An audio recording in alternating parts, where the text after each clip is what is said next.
Good morrow, nerds. It is I. Realism is quite a controversial word in tabletop RPGs. Some people love it, some people hate it, some people love to hate it. But does it matter? Should your game mechanics focus on actually trying to emulate reality, or should you not bother? And that's what we'll be talking about in this week's video. But before I give you an account of this subject with 16 times the detail, I have 3 buttons that I'd love if you could click, and those are like, subscribe, and the bell for notifications.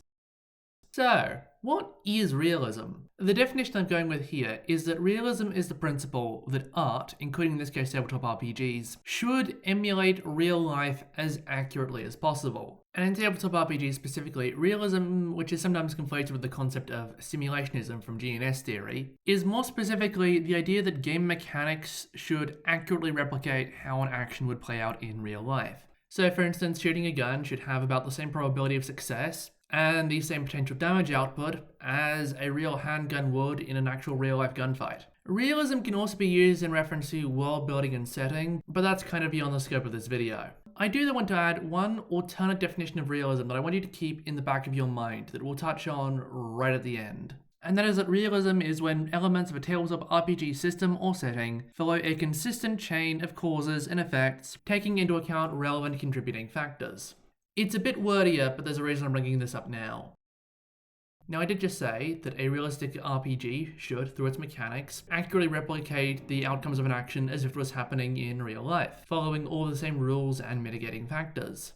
But how do you actually achieve that? Well, there's a few ways to do it. The first is to have spot rules for everything. This can include detailed rules for light, terrain, braking equipment, acceleration and deceleration of vehicles. Adding all of these little mechanics here and there to fill in the gaps does create a more realistic simulation of how the real world actually works. And one common downstream impact of these spot rules is modifiers. Lots and lots and lots of modifiers. Oh, are you outnumbering the enemy in melee? Oh, you get a bonus. Oh, is the sunlight in your eyes? Oh, you get a penalty. That sort of thing. It's also worth noting that for true realism, you do need to weight these modifiers proportional to the effect that they actually have. You know, as annoying as having light in your eyes is, it's usually not nearly as bad for aiming with a weapon as, say, being in pitch darkness in a spinning room where you can't get any sense of direction. And this itself feeds into another aspect of how to make a game realistic, and that's granularity. Rather than having, say, a single maximum weapon range, you might have a medium range and a long range, or a short range and medium range and a long range, or multiple granular degrees of weapon range with progressively increasing penalties to your attacks. When it comes to, say, tracking the condition of equipment, some RPGs don't do it at all. Some will just have an working and broken binary dichotomy. Some will make you track hit points for every single item in your inventory. Now, that stuff gets granular, but it does make things a lot more accurate, as taking a few bumps does negatively impact the equipment, does require repair, but it also doesn't break it immediately. And speaking of damage and things being broken, a lot of so-called realistic RPGs sell themselves on the accuracy of their damage and injury systems. Be that through things like rules for broken bones and severed limbs, or slow healing rules, or wound infections, or any number of things that provide more detail and thus more complexity than you lose HP but nothing happens till you hit 0. A golden example of all of these in action is Cyberpunk 2020, which really does pride itself on having one of, if not the most realistic combat systems of any tabletop RPG. Starting from the top, it has rules for all sorts of things from breaking your melee weapon when you parry, to specific rules for how armor-piercing shotgun slugs work, as opposed to normal shotgun slugs and normal armor-piercing ammo. It also has a pretty long list of modifiers. Now, my edition of Cyberpunk 2020 is the 2.0.2.0 revised edition, where apparently they did get rid of some of what they consider the more esoteric modifiers from the original 1990 release, but there's still a pretty long list of things that you can apply to your role. Likewise, Cyberpunk 2020 can be very granular. There are 5 range bands that you can attack in, which range from point blank to quarter range to half range to full range to double range, with the difficulty to hit going up by 5 at each range category. And then we come to the injury rules.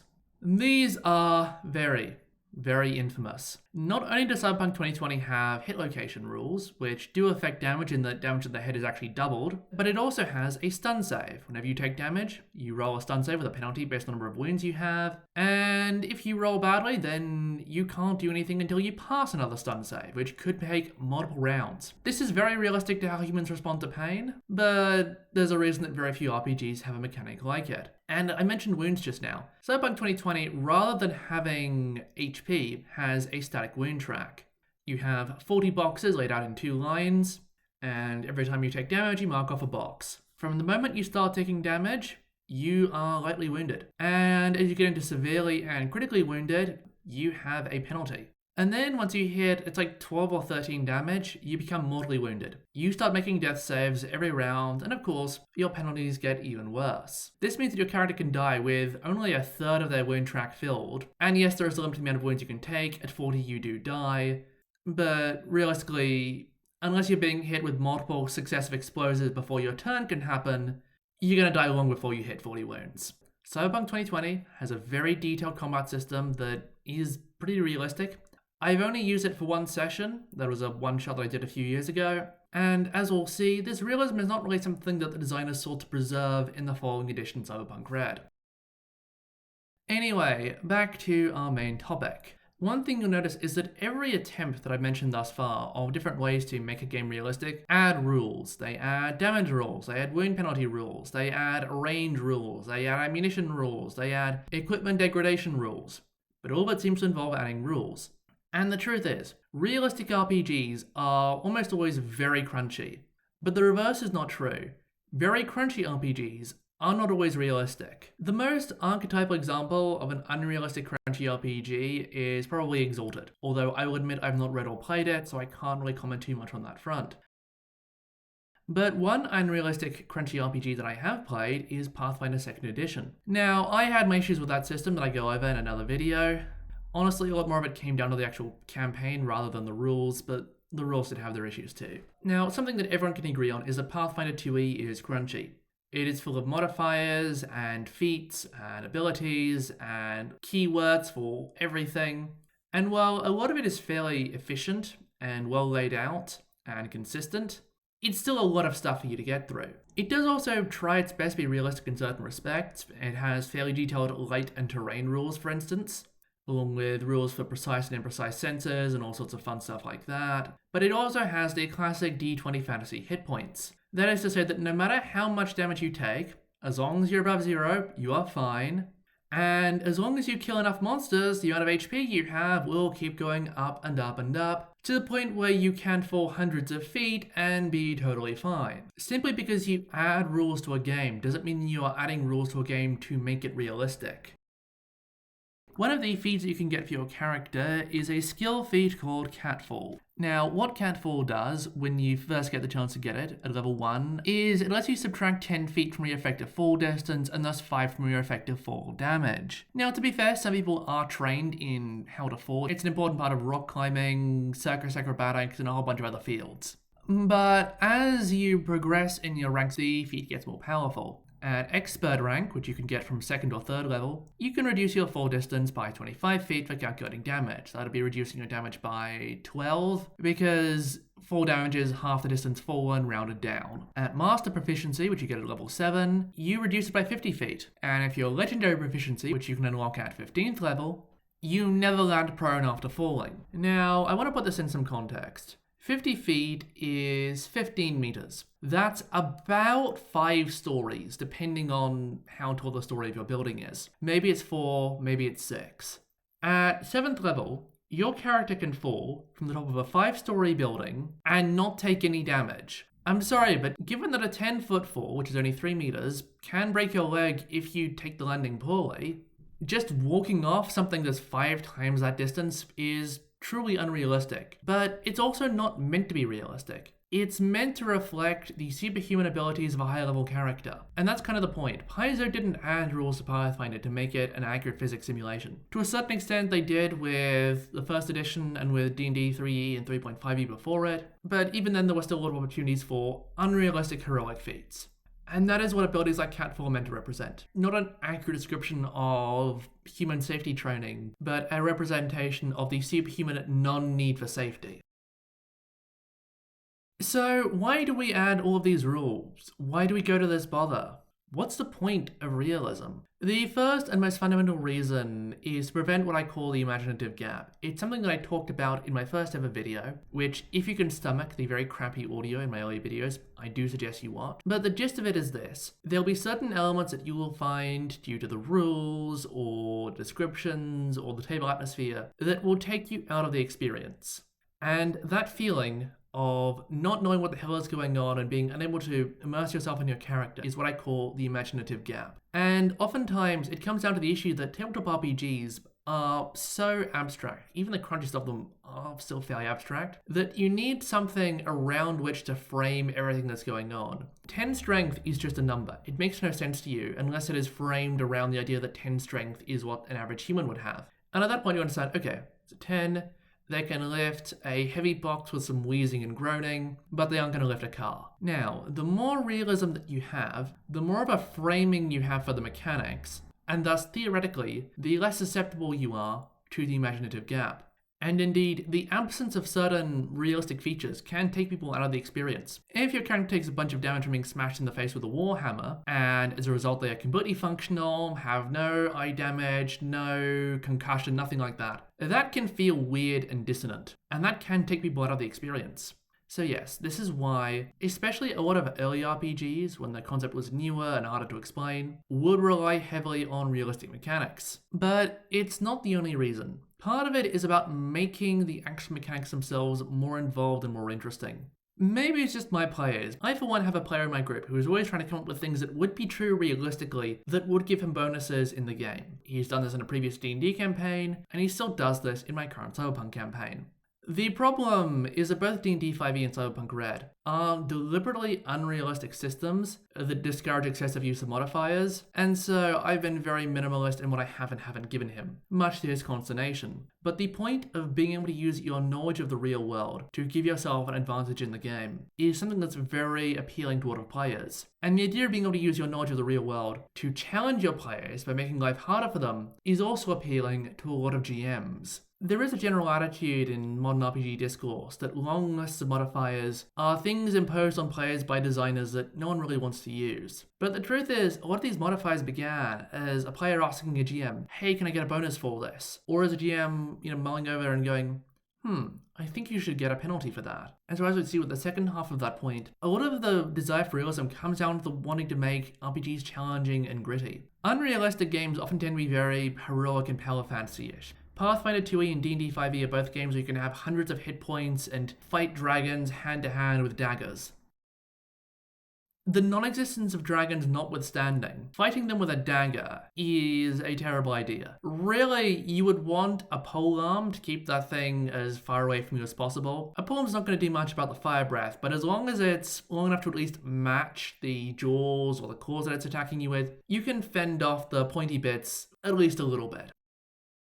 If you want to make fighting a dragon feel heroic, add a whole bunch of special abilities and inflated hit points and magical spells that mean that a human being can go toe-to-toe with a big, scaly, fire-breathing lizard. If you want fighting a dragon to feel difficult, then give that human the abilities that a normal human would have, and then come up with every single reason from the laws of physics and biology that fighting a dragon would be difficult, and inflict those on the player handling that everyman PC. That, in many ways, is the point of realism, to make things difficult. But not everyone likes realism, and there are some pretty good reasons for that, although not all of those reasons are good. One reason that has always annoyed me is the people who say, it's all made up anyway, what are we bothering with realism for? I wouldn't say this sort of deconstructionist argument is nonsensical, but I'm really tempted to. Here's the thing. All these attempts to realistically understand how fighting a dragon would work are about building structure and a sense of mental framing. That requires us to make certain assumptions, but the point of realism is to not make any more assumptions than you absolutely need to. And yes, this is all assumptions, but that is how we build the mental structures in our head to frame the fight with the dragon, to understand what the hell is going on, so that we don't fall into the imaginative gap. That is the whole point. And so trying to argue that none of this matters is kind of provably false, because if it didn't matter, we would never have tried to do it to begin with. But there actually are some fairly compelling reasons why you wouldn't want realism in your game. And the first reason is, you know how I said that realism makes things harder? Well, turns out, it makes things harder. But not always in a good way. Having to track tons and tons of modifiers is rather mentally taxing, and having to go through a whole bunch of operational procedures just to handle a single attack is just as much of a mess. You know how I mentioned Cyberpunk 2020 earlier? Well, here's how you make an attack in that system. First off, you roll a hit.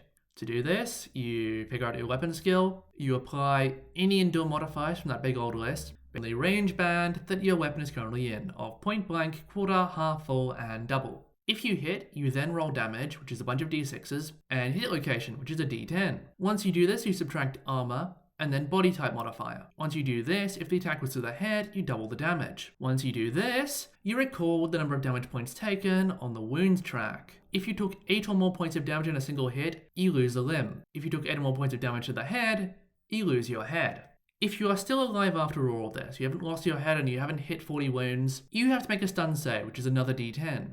And you may potentially need to eventually make a death save, which again is another d10. Oh, and did I mention that for automatic fire, while you do only roll once to hit, you have to roll hit location, damage, and I believe also stun saves for every single bullet individually.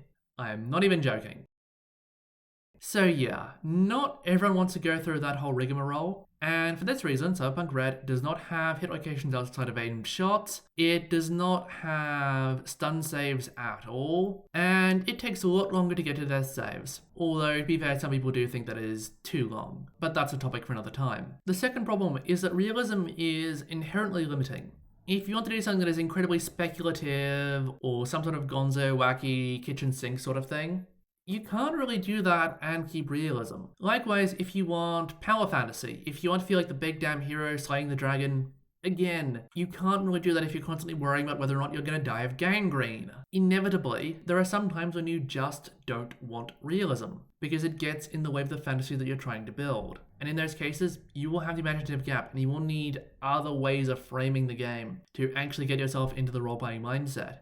But you can still find those. And finally, there's the issue of game balance. Real life has an incredibly unbalanced meta that the devs refuse to nerf. Guns are just better than bows, and you will always be able to outrun a bicycle with a stealth fighter jet. But for a game that isn't very satisfying, you want differing, meaningful choices so that no matter what you pick, you can have fun with it. Using a bow in a modern day combat setting doesn't really make sense, but Cyberpunk Red goes out of its way to make bows an actually interesting option for you to use, despite the fact that doing so is kind of weird. And I say this as someone who has done modern day archery in the past. But in many ways, you can think of the unrealism in some very gamist RPGs as the balance patch that reality so sorely needs. So, now we've established why you'd want to get rid of realism, what happens when you actually do it? Well, we actually have a lot of good examples of this, especially from those what are often called gamist or narrativist RPGs. I talk about these concepts in another video. Gamism, narrativism, and simulationism are all terms that come from something called GNS theory that is a hot mess. But to put it simply, gamism is all about overcoming challenges and having interesting mechanics and mechanical choices. And narrativism is all about story, about achieving character goals, about drama and internal conflict. And neither of these really lends themselves to realism. Mechanical balance and overcoming challenges brushes up against simulationism every time you want to overcome an unrealistic challenge.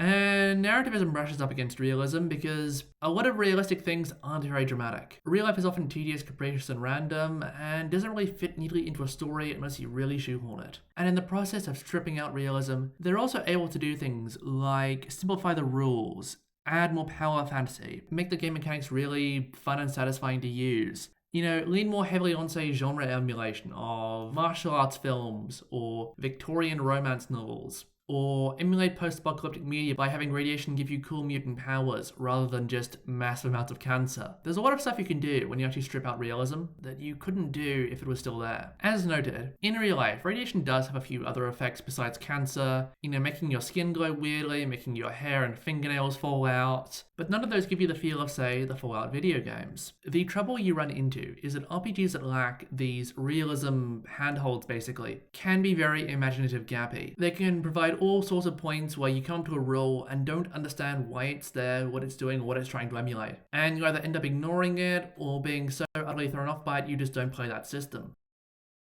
they can also lead to hilarious discrepancies that produce some truly unrealistic outcomes. And a perfect example of this is sailing in Conan 2D20. Conan 2D20, being all about role-playing in the world of Robert E. Howard's Conan the Cimmerian, has rules for sailing, since Conan himself was a pirate at various points in his career, among the Barracan pirates, the Corsairs of the Black Coast, and even that little section in the Hour of the Dragon where he commandeers that Argosian galley. And so, among its list of 25 skills, Conan 2D20 has a sailing skill, which is rated from 0 to 5, plus your coordination stat, which is itself rated from 6 to 14. Now, having 25 skills does give players a lot of things to level up and to express their character's individuality through, but for GMs, it's a bit of a complex mess. And so, our lords and saviors at Modiphius have added 6 fields of expertise to combine the skills together into a simpler, more comprehensible package. And these 6 fields, they each cover like 3 to 6 skills, and they are combat, fortitude, knowledge, movement, senses, and social, all of which are fairly self-explanatory.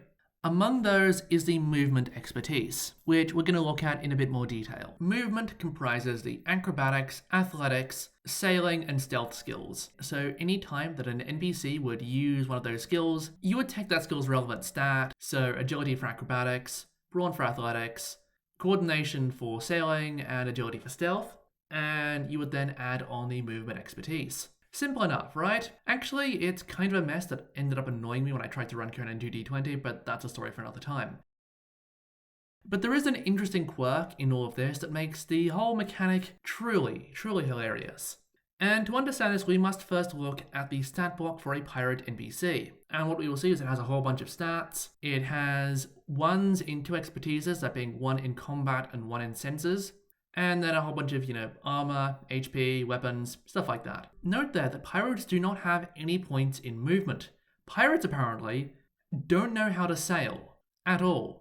Which means if you try to roll sailing for a pirate, in addition to being just bad at it numerically, because they have a 0 in that expertise, and thus in that skill, they will have their chance of getting a complication doubled. Now, the complication rules are a whole complication unto themselves, but it just suffice it to say that they exist. But this whole thing gets even weirder. Now let's look at the stats for an ape.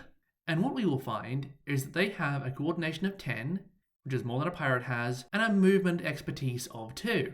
Which means that they have a total of 12 in sailing. Chimpanzees and bonobos are better sailors in Conan 2D20 than are actual human beings who sail the high seas. I am not joking. Okay, I am partially joking. The rules do tell you to apply common sense to what elements of a field of expertise an NPC can and can't use, but if you run things rules as written, you can have entire pirate ships full of chimpanzees, and they will do better than actual human pirates. I know that Conan is all about the dichotomy between barbarism and decadence, and how oftentimes grandiose, supposedly civilized people can be brought to their knees by a determined savage, but I think this is not what the designers intended. It is kind of funny though, and I want to say, can AI art make me an image of a pirate ship crewed by chimpanzees? I generally don't make the artwork for these videos until after I record the audio, so at time of speaking, I don't know whether it can or not. But I will put my attempts up on screen eventually, once I've actually done them, and you can all judge for yourselves. But with that ridiculousness out of the way, let's tie up this video in a lovely little bow. The truth is, I don't think that very many people are actually looking for realism, and in many cases they will go to great lengths to design and play RPGs that give them the exact opposite of that sort of experience. What they're looking for instead is verisimilitude. Remember that second definition I gave you at the start of this video, where the mechanics of RPGs should follow logical chains of cause and effect that take into account relevant contributing factors, so that everything makes sense and seems true. That is not realism, that is verisimilitude. Having your mechanics accurately reflect the incendiary characteristics of a magic fireball is not realistic, because magic fireball is not realistic. But a magic fireball, if it follows the rules of how burning works, requiring fuel, oxygen, and heat, along with any rules for expansion of gases and other such effects, that will give that magic fireball verisimilitude. And if truth be told, I think that's what people want. They want things to make sense, to follow structures that they can understand and exploit to their benefit. And when it comes down to it, the reason we keep using the word realism is not because we actually want realism as opposed to verisimilitude, but because it's a shorter, easier word, and people are more likely to know what it means. And this is why I get annoyed at a lot of deconstructions of realism. they do have a degree of merit in that when people talk about realism, they aren't really talking about realism. But when you look past the words and at the actual concepts that people are describing, that is something that people can and do want, and that people will continue wanting probably until the end of time. And so it is always worth taking into consideration. It is not an absolute good, it is not an absolute evil, but it is a preference that some people will have and that some will not. And so no matter what you're doing in your RPG, whether you're trying to have very gritty, realistic medieval fantasy combat, or you're making a sci-fi RPG about mutant super soldiers who have incredible powers beyond the limits of normal human ability, everything needs to make sense, because if it doesn't, it will take people out of the game. If you're going to risk creating an imaginative gap for your players, you need a way for them to bridge it. And it's a wrap. Thank you all so much for watching. If you enjoyed this video, then please like it, share it with your friends, and leave a comment down below. What is the most realistic RPG you've played, and what's the least realistic? And how do you feel about a bunch of pirates getting their asses absolutely handed to them by chittering, poop-throwing apes? Let me know in the comments. If you'd like to see more videos like this one, then please subscribe and hit the bell for notifications. It really does help the channel. And once more, thank you all so much for watching, and until I see you next, farewell.